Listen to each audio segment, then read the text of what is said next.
We are now going to shift to our next speaker, Dr. Nicholas Cole, Interface Manager with the Biodiversity Socials Project at South African National Park. He has broad interest in ecology, however, his main focus is in alien species and compliance with relevant legislation. So it's wonderful to welcome him to the screen now, and he is going to now turn the conversation towards the particular management of invasive plants, a little bit less from the general management side. So welcome, and we look forward to learn from you. Okay, good afternoon, everybody. In this presentation, we're going to look at governance in the management of alien invasive species from the global scale through to development of what we're calling low-level plans for the management of alien invasive species within protected areas. I'm going to use Kruger as an example and Parthenium specifically within Kruger. Okay, so first out, this slide covers a few terms that are used in association with governance in the context of alien invasive species. When developing governance documents, it is very important that the terminology is clear and agreed on by all. One of the most common things that factors that make governance or governance documents fail is that people don't understand the terminology that's been used in it, or they don't agree with the terminology that's been used. And so this is quite important up front with any work that you're doing, that you use this terminology that is agreed by all and understood by all. Alien invasive species, I'm not going to go into exactly what they are, because that's been spoken on this platform in several different spaces. What I would like just to mention is that it's not often acknowledged that there's no single nation or actor can manage an alien invasive species alone. So this alien invasive species problem that we have globally or at the park level is not one single person's problem. It's a problem that we all face. So that's something very important to remember. So it doesn't really matter if you're working in Kliproviersberg or you're in Kruger National Park. You have to collaborate with your surrounding landscape. So protected areas are fast becoming or increasingly becoming islands in this rapidly transforming landscape. It's transforming both ecologically as well as socially. So you need to engage with those partners. I'm not going to go into much detail in this slide. On the right-hand side of the screen, you can see that cycle of interaction, but that will be discussed later. But it's just important to remember that you don't stand alone. So at the international level, we have global agreements and conventions and frameworks that set the vision and shared responsibilities. So that comes in the form of the CBD or the Kunming Global Biodiversity Framework. They set goals or targets, and these come cascade down through regionals. So we have global goals, and then on the African continent, we have an African Biodiversity Strategic Action Plan, which sets the regional targets, it comes down to this, the Southern African Development Communities Biodiversity Strategy and Action Plan. So these goals are cascading down. They come into South Africa as a signatory to the CBD. We, as South Africa, we need to achieve some of these goals that are set and or contribute to the goals that are being set. And that's done in several ways. Their goals are acknowledged through the MBSAP, that's our National Biodiversity Strategy and Action Plan, as well as several acts. So we have 3 acts that really are important within the invasive species context, which we'll discuss. And then that comes down to the protected area level. So we've gone from acts down to control plans, strategies, SOPs, and other mechanisms. And as I've mentioned, these goals cascade down and then they get reported back up. We'll have a look at that a little bit later. But this is the area I'm going to focus on, or the scale I'm going to focus at, is at the protected area scale. So Navashni took you through park management plans. So NEMPA, as you're probably aware, establishes a obligation for the management of protected areas. So any protected areas, so from national parks to nature reserves that are declared under the Protected Area Act, are required to have a management plan. And then NEMBA, the National Environmental Biodiversity Act, established an obligation to prevent, control, and manage alien and invasive species. Then you come to the park management plan level. And this is, as has been pointed out, is very much a collaborative process. So we're engaging with our external stakeholders as well as internally. But you'd be quite familiar with that now. And then there's a slight gray area because NEMPA requires park management plans to have objectives set out for biodiversity and what impacts on biodiversity. So it includes alien invasive species. And then NEMBA, which is the Biodiversity Act, requires control plans for alien invasive species. So it determines the priorities, set priority species, management zones, objectives, and thresholds. That all leads down into our low-level plans, or what NEMBA call NEMBA control plans. So SANParks has an agreement with DFFE that because of this grey area between park plans and NEMBA control plans, we can use what we put into our park plan as a low-level plan, is also the same as a NEMBA control plan. And then there's interaction between the park level and organizational instruments. So our organization has a policy on how we manage our alien invasive species that needs to talk back to everything up to the global scale, and it can't be contradicted by the low-level plan. So there's quite a lot of interaction or engagement between these different levels of governance documents. To make the NEMBA control plans a little bit more forward-looking instead of introspective. We've been pushing a few things. So if you take the NEMBA Act and you look at Section 76.4, you'll see that control plans are required and to provide a situational analysis, and this is largely retrospective. But we want to create a framework that is forward-looking. So we look at a few additional things that I want to take through specifically today, which is species. And then, so that's the species that occur within the park as well as within the park's catchments or the surrounding area, the area surrounding the park, the interfaces that the park has between itself and the surrounding area, and then the pathways of entry into the park as well as the pathways within the park. So let's look at Parthenium. What is Parthenium hystophorus? Parthenium is an annual to biennial herbaceous plant, which is much branched, with a much branched stem of up to 2 meters that arises from a basal rosette. I don't know if you can see my pointer here, but this image at the bottom, you can see your basal rosette and your flowering stem coming up. And these are the inflorescence or flower heads. And each of these produce thousands of, or a single plant can produce thousands or tens of thousands of seeds. Parthenium comes from the Greek word meaning virgin, and hystophorus is from hyster, which is womb, and phorus meaning bearing or carrying, and probably alludes to the amount of seeds that these plants can produce in a cycle or in a year, a season, growth season. And the common names are Parthenium, famine weed, or Des Moines weed. We tend towards using Parthenium. And then the map here on the left of your screen shows the invasive distribution of Parthenium. So it is indigenous to the Central Americas areas here, but this is where it has invaded across the globe. So in the Kruger contents, Parthenium was first reported in Sand River in around 1991. Parthenium is no longer just an invasive plant problem. It has become a landscape scale conservation challenge. Management is about slowing spread and protecting high value areas, not simply clearing plants. So there's a strategy to it, as Navashni's alluded, there's strategy to all our plans. Long-term success depends on integrated management rather than just herbicide application. And this runs true for many invasive species. Herbicides alone aren't going to manage it. There's just too much Parthenium on too big a landscape and not enough resources for us to deal with it on an annual basis.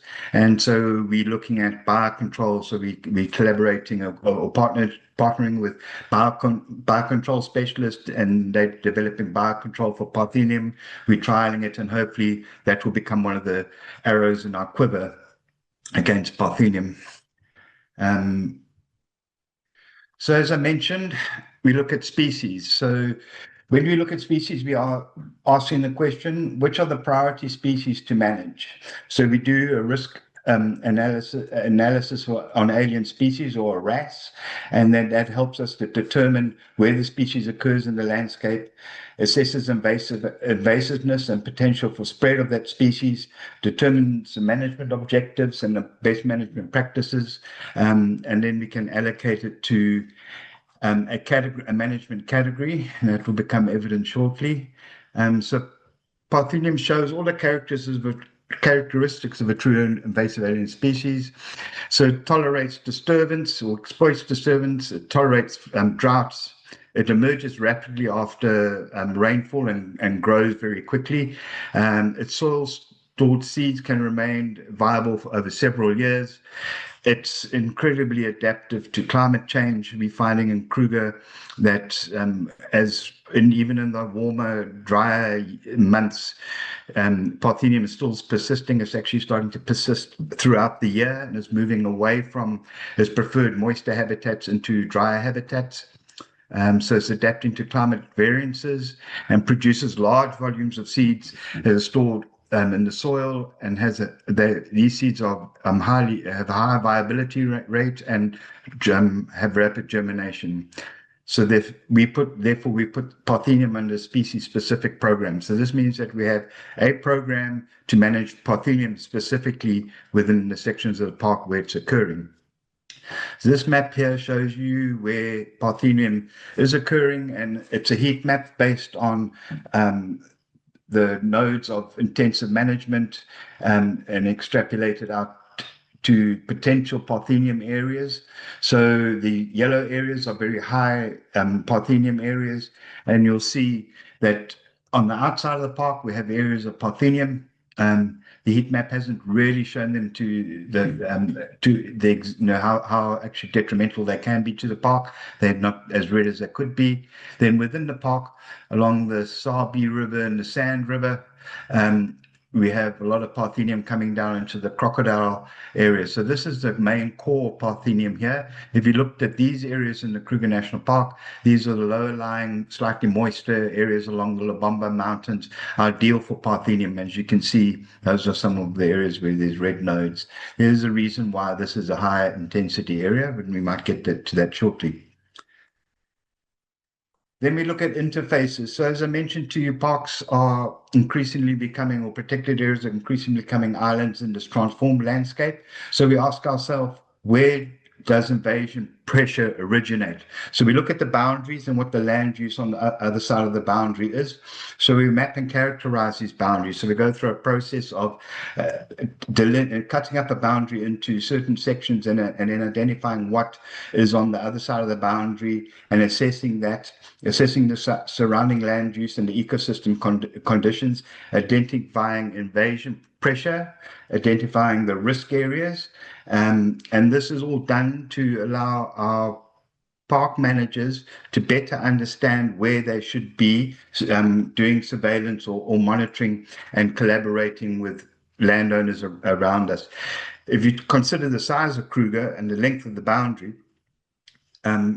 and the management capacity, there's no way that we can monitor that whole boundary, which is probably true even for your small parks, because your management capacities aren't disproportionately greater in a small park. So you need to know where you focus your attention, and you only can focus your attention if you gather that knowledge and identify the areas where the potential is. It's not a once-off process. We renew this as land transforms outside our boundaries.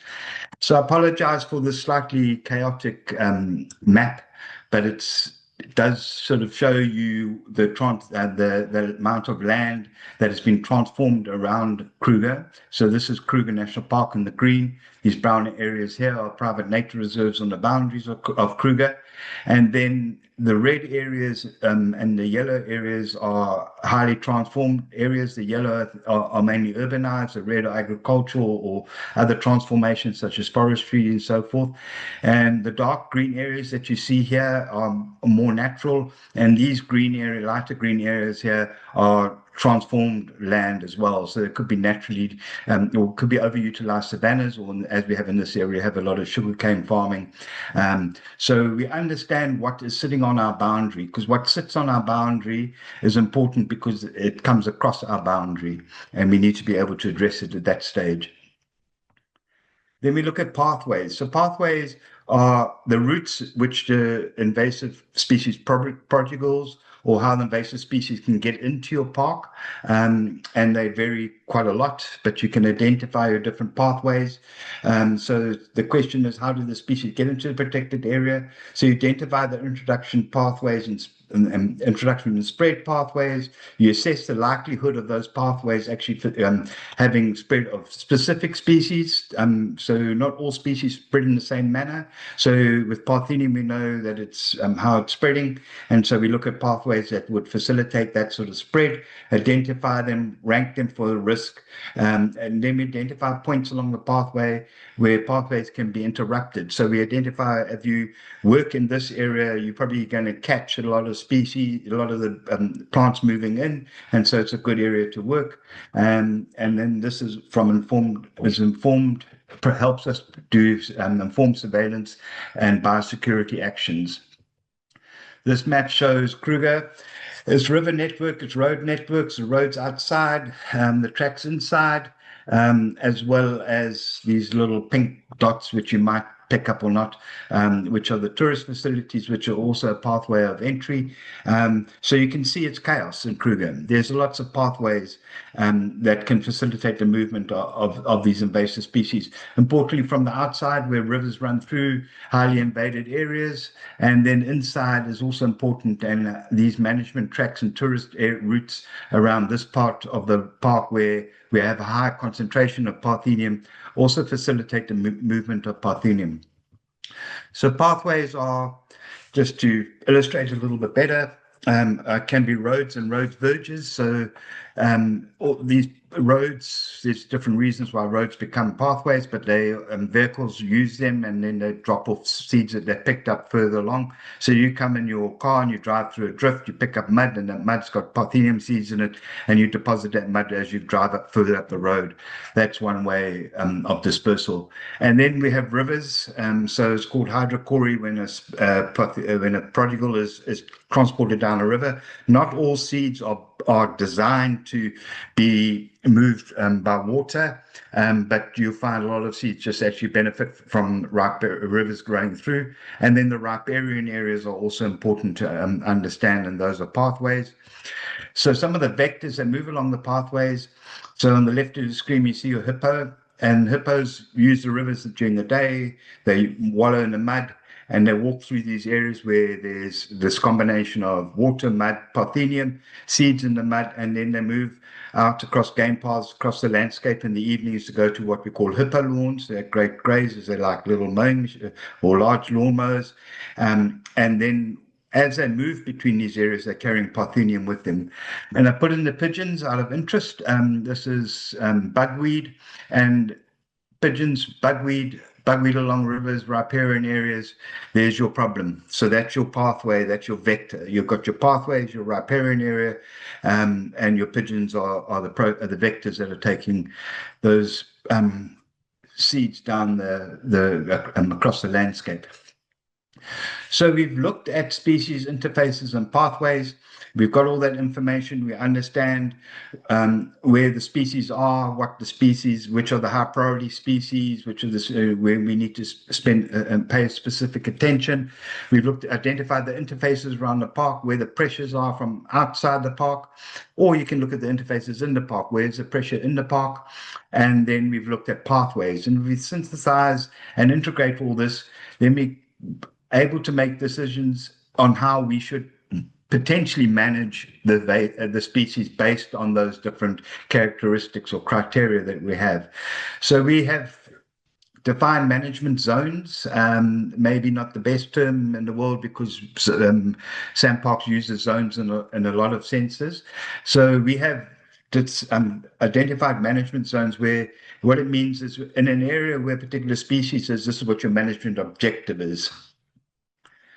So we got prevention zones. So these are areas of a risk at becoming invaded. So they're areas that are not yet invaded, and we want to keep the species up, but the habitat is good. So we monitor and survey them, and then if species move in, we undertake rapid response. Then we have extirpation zones. These are smaller areas, and I'll show you a little bit later. Smaller areas where it's possible to do local eradication of a particular species. So you eradicate them from a local area, which is maybe a suitable habitat type, such as a wetland, and then we protect that area from getting invaded again.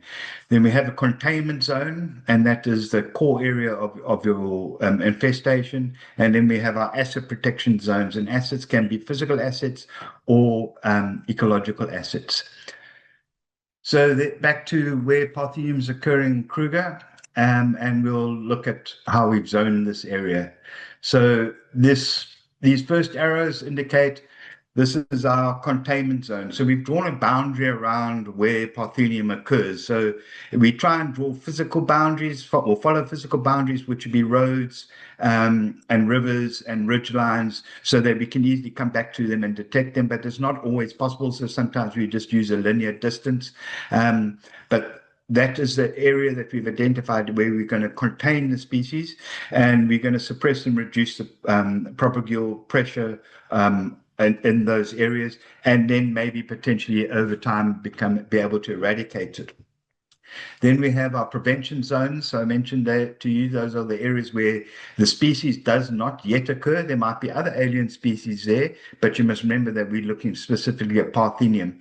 So Parthenium doesn't occur in these areas. We keep monitoring them. We have an annual process of monitoring all these areas. And as soon as Parthenium is picked up in these areas, and then we push them into a different management category or management zone and have a different management action. And so that would be extirpation. So this arrow here, where's your extirpation, you might see there's a little gray blob there. That's a population of Parthenium that's sitting there. It's detached from the core zone or the containment area, and it's small enough for us to treat quickly and get rid of, and it's out the area. Then we keep on monitoring, we keep going back and assessing it, making sure that it's not reappearing, because remember it has a seed bank, a seed bank in the soil. So you just got to keep monitoring and following up. And then we have our asset protection areas. So I mentioned to you, asset protection can be physical assets. So this is Kruger, and that's why it's quite hot for Parthenium, because there's a lot of traffic coming into Kruger from these outlying areas. There's water around Kruger used for washing cars and workshop areas and so forth. And Parthenium is not a particularly nice plant. It has an irritant in its leaves that irritate the flesh and your flesh, your skin. If you touch it, you get these rashes on your skin. So you want to exclude the Parthenium from specifically your tourist areas, your staff camps, any areas where people are. And so that's an asset. So it's a physical asset. And if you look down at this bottom arrow here, it's another asset area. So this is just a demonstration of what potentially can be an ecological asset area.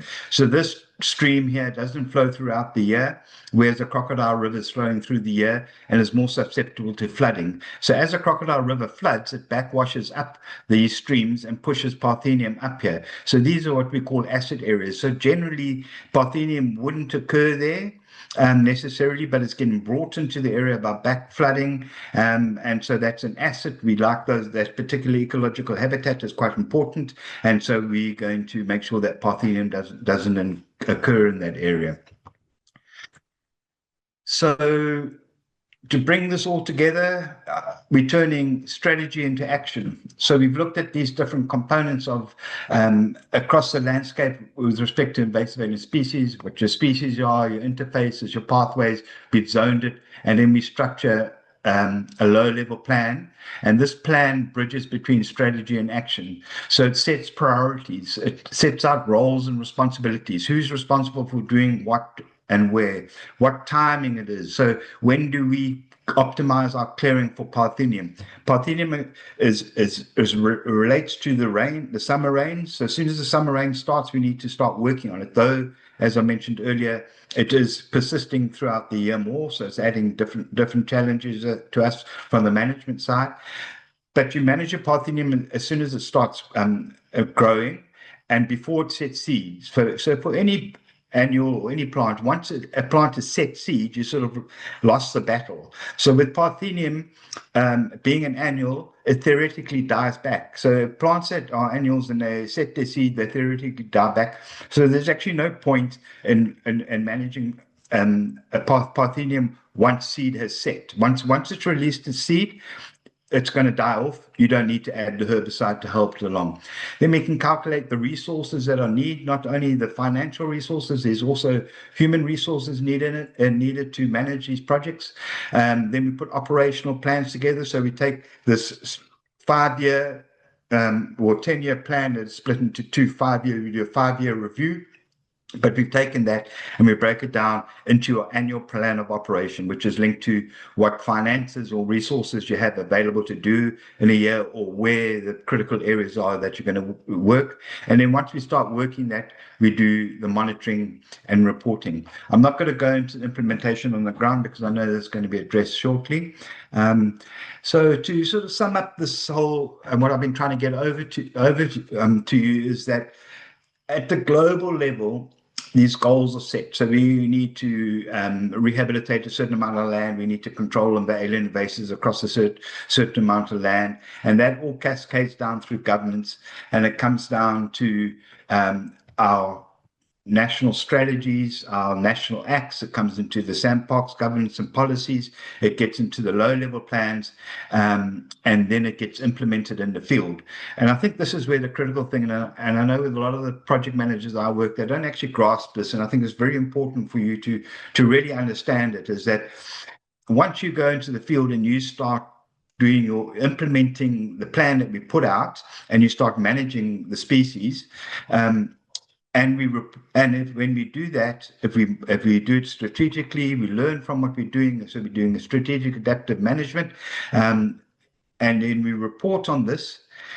This reporting that our projects do, and you might be familiar with it, the reporting that our projects do, they sort of feel, okay, it just goes to the organization. But it doesn't just go to the organizations. Our organization then feeds that information on our alien invasive species management into a national status report. So South Africa provides this national status report every 3 years, and that national status report then feeds back into the global goals that have been set.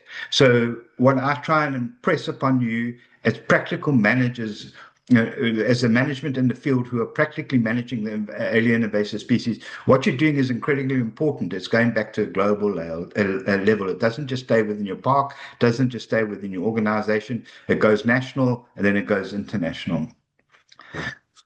So that was sort of a wrap up, and I think lessons learned.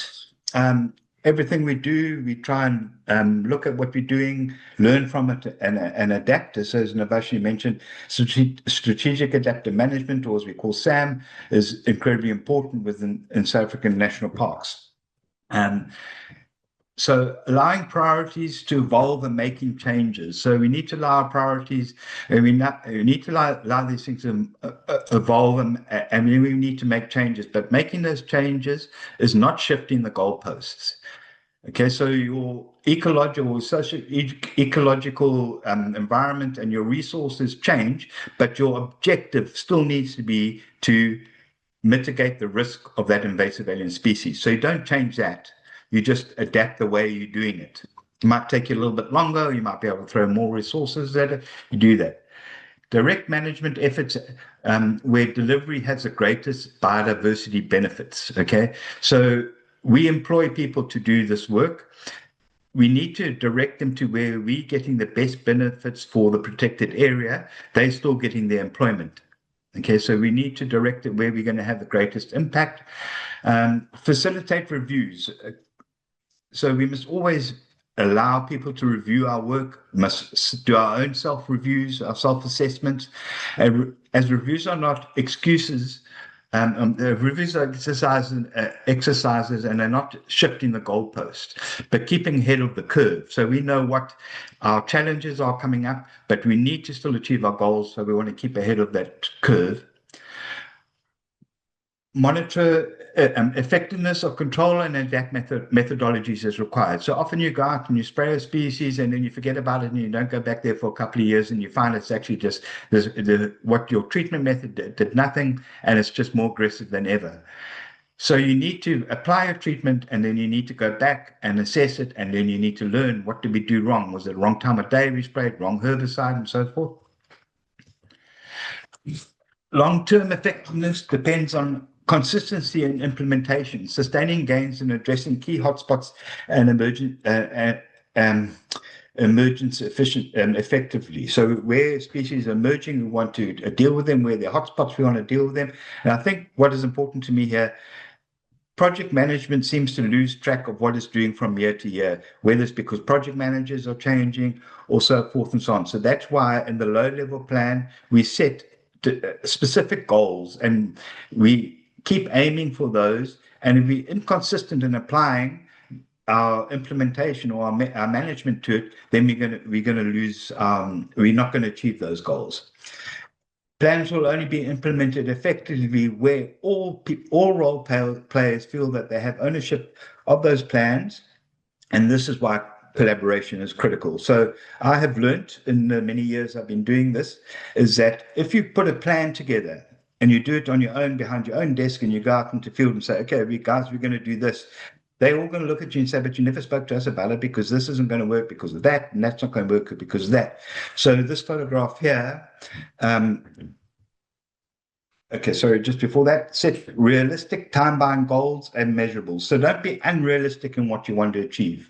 You can't clear Kruger of its Parthenium in a year. You can't do it. You're possibly never going to do it. You can protect certain areas, but it's going to be a long-term process that needs to be sustained. So the photograph here is a real photograph from when we went into field in Kruger. We went onto site and we looked at what the challenges are. So here there was collaboration on site with the project managers, GI specialists, scientists, policy writers, and social ecologists. And by doing this, you're probably going to get a better plan out because you've consulted widely, you've got people's inputs and their knowledge in the problem, and they're going to buy in. And then you're going to have an effective governance document that you can use, and it will allow you to have a better chance of achieving your goal of containing Parthenium within certain areas of Kruger and reducing its impacts. So that's me for today. Thank you very much. I appreciate it. If you have questions, I'm very happy to answer. Thank you very much, Nick, taking us from the black and white letter of the law all the way to the messy world of real world plans where there are repos, etc., interfering. Mentioning the law, we've got quite an interesting and complicated question from Gustav, but it's a very real question.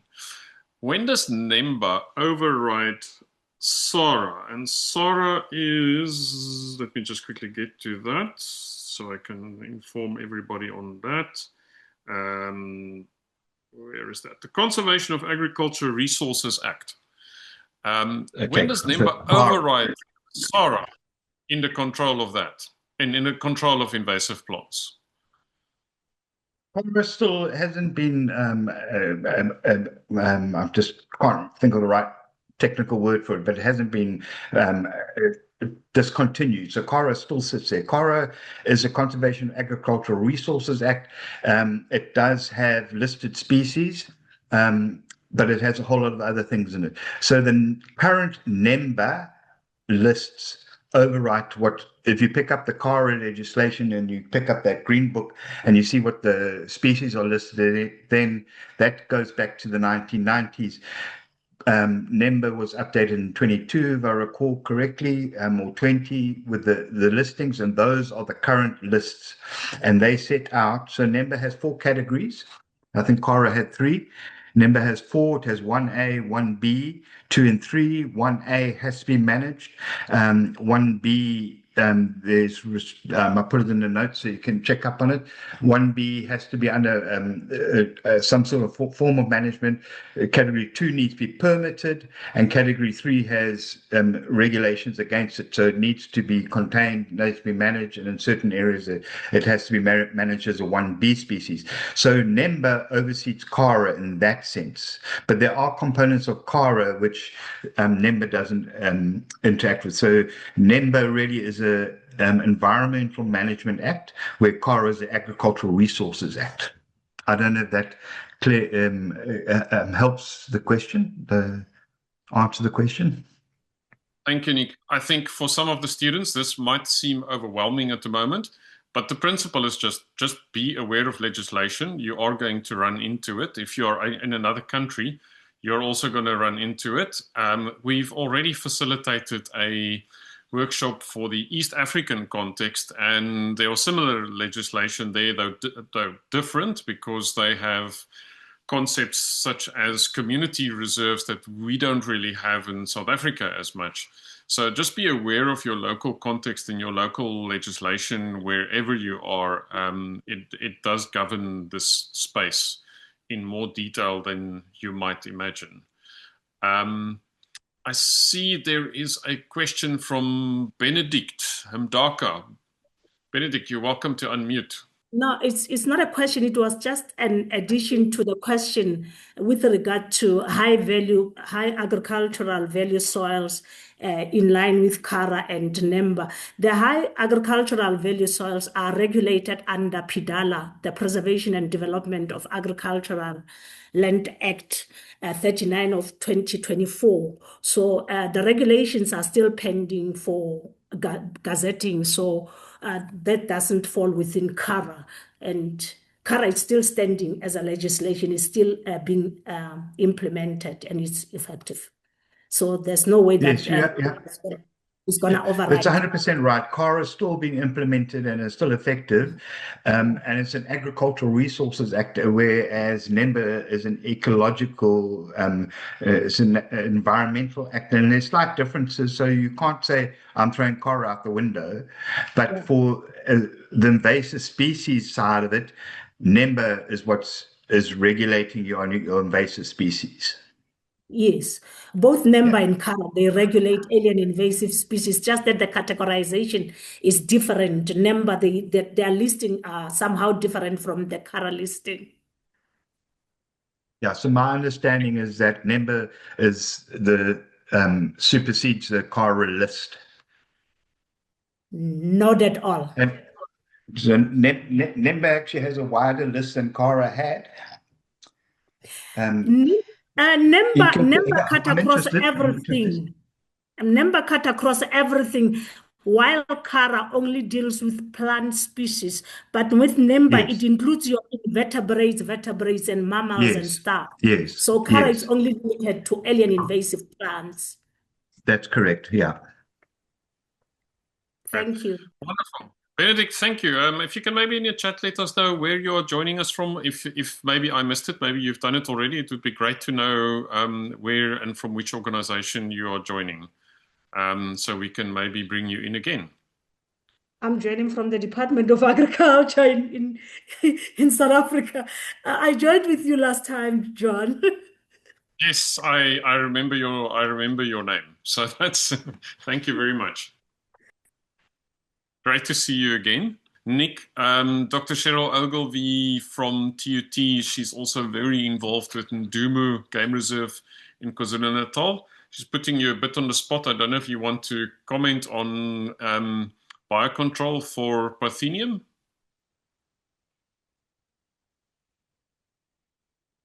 Biocontrol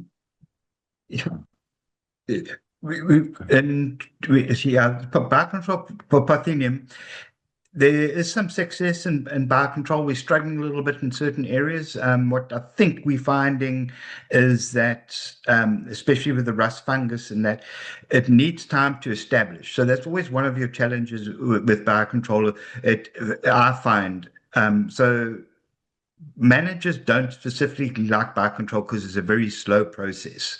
Biocontrol is not going to take the weed away from your landscape. It might reduce the amount of seeds that it produces. So that's very beneficial and might inhibit the plant health-wise through like the rust fungus, where it attacks the leaves and the stems, and the plant isn't able to produce as much seed as a healthy plant. So those are all pluses in your quiver, but it's not saying that you're necessarily going to throw out biocontrol and then turn around and ignore it. You cannot do that. So even biocontrol sites need regular monitoring to make sure that the agents are spreading and are being successful. And I find it's, and not strictly on Parthenium, but on many other species like we have here with Hackia, it's very specific to certain ecoclimates. So you can have a very small change in climate, slightly drier, slightly more moister, and it's going to affect your agent as agent's effectiveness. That is one of the things. And the other thing, as a practical observation, is that what we've found challenging is you really have to demarcate your biocontrol sites very well, because your managers who spray herbicide come bounding in and they want to spray everything. And if they don't know that it's a biocontrol site, we've had it.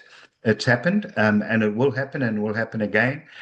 They accidentally spray biocontrol areas. So it's a slower process. I think it has a lot of credit. With Parthenium, we're finding it particularly slow. In Kruger, we're trying to find areas outside that are a little bit better for doing that monitoring and research on it. I don't know if that helps. Thanks, Nick. And my greetings to Ndumu, many years since I was there. Gustav, you're welcome to ask your question. But you need to unmute. There you go.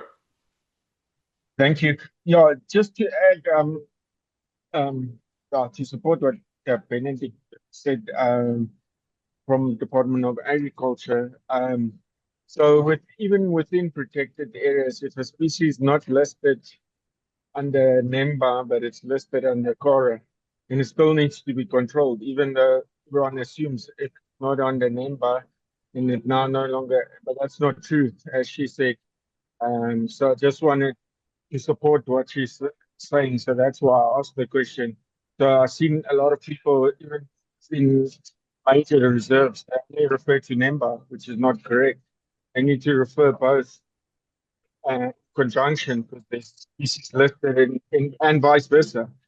NEMBA, that's not in CORA, plant species even. So the list don't match each other, and some of them are in different categories. So I think that case is what I've been given legal advice, is to apply the precautionary approach. Take the worst case scenario. In CORA, it's a category 2, but in NEMBA, it's a 1. Then you manage it as a 1.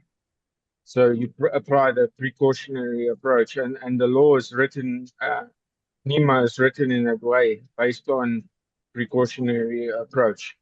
So I think that's how I would recommend applying when you find this difficult. Obviously, seek legal advice or expertise, but always apply the precautionary approach.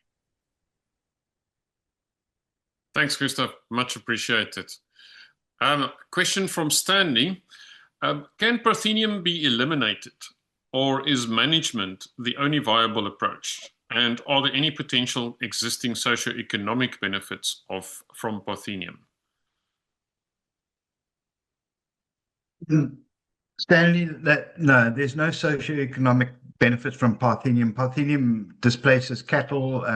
It's displaced game in KwaZulu-Natal, and there is in SANParks. is not a very nice species to handle. So in areas where it's in human, where in human habitation, it can be problematic with health risks. And there's no economic value to it. It doesn't provide grazing. It doesn't provide, it's not forage for anybody. So there's no benefit to Parthenium. There's a huge challenge with Parthenium. Parthenium is one of the weeds of national concern. So there's been two strategies that are national strategies for Parthenium that unfortunately haven't been signed into the best of my knowledge. And it's such a widespread dispersed species, and it's such it generates so much seed, such huge seed banks. My feeling is that we're never going to eradicate Parthenium from within Kruger, because the landscape outside where Parthenium isn't being managed is just keeping throwing seeds over the fence, in a way to say. So I think in general with invasive alien species, they're here forever. We're going to live with them. We're going to have to learn how to live with them. We're going to have to learn how to manage them. We're going to have to learn how to prioritize which species we should be clearing, and which ones we need to not give up on, but we need to stand back on. So there's a medical term called triage, and so you choose your battles where you're going to win them and where you're not going to win them. We never don't do anything. So with all our invasives across the park, we have invasives that we're not actively managing, we actively monitor. So if they start exploding, start spreading, then we manage them. So we don't have the resources to manage everything. So we categorize beyond NEMBA or CORA. We categorize our species into different categories, and the lowest level you'll get would just be a monitoring process. So as soon as and we've got triggers that say if it identifies or moves out of a certain area, then we're going to implement a particular management type. So I think aliens are here to stay, and I think Parthenium is one of them, unfortunately. Right. I'm going to take one last question from this session of questions from Tumi, because she is the manager at Klipperfietsburg Nature Reserve, and asking some really practical questions there. What additional measures could improve management of landscape interfaces and reduce future invasion pressure? Which interfaces exert the greatest invasion pressure? And her being in an urban reserve in Johannesburg. I think you got your hands full within an urban reserve. From my experience of urban areas, one of your so in most particular areas, you look at like rivers as corridors. Rivers provide perfect corridors. Bird species move up and down them. Seeds can get washed in. And especially where there's a difference between your uplands and your lowlands, you're always going to have a spread across any boundary. So, invasives, where they're truly windborne, they'll cross your boundary. Not all birds rely on riparian areas, but your added challenge in somewhere like Klipperfietsburg Nature Reserve and being surrounded by urban area is the dumping of garden waste into your property. I know it's happened quite a lot in some of the urban. Table Mountain National Park, which is an urban park, has a huge problem of that. So a lot of the invasives introduced into Table Mountain National Park are the neighboring gardens that throw their waste over the fence. So you need to just discuss. You need to have a good relationship with your neighbors. You need to collaborate with them well.